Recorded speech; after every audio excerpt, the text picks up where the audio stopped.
ചേട്ടാ ഈ കടയിലൊന്നും വിളിച്ചോട്ടെ ചേട്ടാ, എന്നെ തേടി പോലീസ് വരുന്നുണ്ട്. അതൊന്നും പറ്റില്ല. കുറച്ചു നേരം വിളിക്കല്ലോ പ്ലീസ്. വേണ്ട വേണ്ട ചേട്ടാ ഞാൻ ഒരു 2000 തരാം.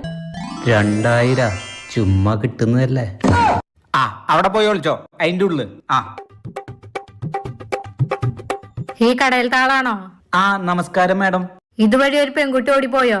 ഇല്ലല്ലോ മാഡം. ഇതാ പെൺകുട്ടിയുടെ ഫോട്ടോ. അയ്യോ കണ്ടിട്ടില്ല മാഡം. ഇവളെ പിടിച്ചു കൊടുത്ത 10,000 രൂപ കിട്ടാ. പേപ്പറിലൊന്നും കണ്ടില്ലേ? 10,000? ഇവളുടെ ആകെ 2,000 കിട്ടുള്ളൂ. പിടിച്ചു കൊടുത്ത 10,000 കിട്ടും. മാഡം അവൾ അകത്ത് ഒളിച്ചിരിക്കുന്നുണ്ട്. അകത്തുണ്ട് മാഡം, അവിടെ ഒളിച്ചിരിക്കുന്നുണ്ട്. വാടി ഇങ്ങോട്ട് വാടി. സ്റ്റേഷനിൽ പോയി 10,000 വാങ്ങിക്കോ. ശരി മാഡം. പൈസ ചെലവില്ലാതെ 10,000 ഉണ്ടാക്കി. 2,000 രൂപ. A few moments later. Super.